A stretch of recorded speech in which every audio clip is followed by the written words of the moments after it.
અમરેલી જિલ્લાના રાજુલા તાલુકાના ઝાપોદર ગામના ખેત મજૂર ભરત બારૈયા ખેતીકામ કરીને પરિવારનું ગુજરાન ચલાવે છે। જોગાનું જોગ થોડા સમય પહેલા ભરત બારૈયાની પત્નીનું નિધન થતાં 6 બાળકો નોંધારા બન્યા હતા। 5 દીકરી અને 1 દીકરો અને વયોવૃદ્ધમાં બાપને સાચવવાની જવાબદારી ભરત બારૈયાના સિરે આવી ગઈ છે। ત્યારે છેલ્લા 1 પખવાડિયામાં જાફરાબાદ ખાંભામાં 2 બાળકોને દીપડાએ મોતને ઘાટ ઉતારતા બૃહદના ગણતા વિસ્તારોમાં ભયનું વાતાવરણ સર્જાયું હતું।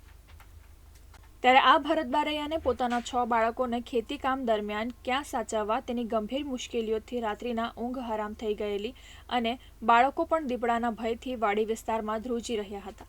ત્યારે સાવ કાચા બારીબારણા વિનાના મકાન હોય ત્યારે બાળકોને દીપડાથી બચાવવા માટે 2 ખાટલા ભેગા કરીને તેના પર ફરતી લોખંડની જાળીવાળું પાંજરું બનાવ્યું ને રાત્રે આ પાંજરામાં 6 બાળકો અને પિતા ભરત બારૈયા સૂઈ જાય છે। હિંસક દીપડાના ખૌફ સામે રહેણાંકી પાંજરું આશીર્વાદ સમાન સાબિત થયું છે અને હવે ભરત બારૈયા ખેતમજૂરી કરી શકે છે તેમજ રાત્રિના ખેતીમાં પણ પાણી વાળવું કે અન્ય કામો પણ બાળકોને પિંજરામાં કેદ કરીને આસાનીથી કરી શકે છે।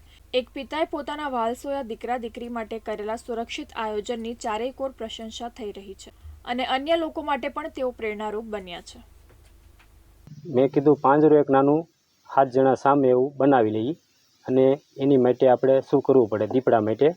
અને કૂતરા 4 ગલુડા મારા લઈ ગયા છે। કૂતરાને અમે દૂધ પાઈ મોટા કર્યા હતા તો દીપડો આવીને 2-3 દિવસ સુધી કવરાયો અમને। સિંહ દીપો છે। અને બીજા નંબરમાં કે મારે ખેત મજૂરી કરવી હોય તો રાત્રે પાણી વાળવા જવું કે અથવા ગમે ના જવું હોય કે ભાઈ 12 વાગી ગયા કે 1 વાગી ગયો મારે તો બહાર નીકળવું જ પડે। દીકરીઓને હારે તો કાંઈ બીજો ધંધો તો થાય નહીં ને બીજા નંબરમાં એમ કે પાણી હોય રાતના 12 વાગે 1 વાગે તો એ કામ તો મારે કરવું જ પડે અને દીકરીઓ માટે સેફટી માટે આ પાંજરું મેં બનાવ્યું છે।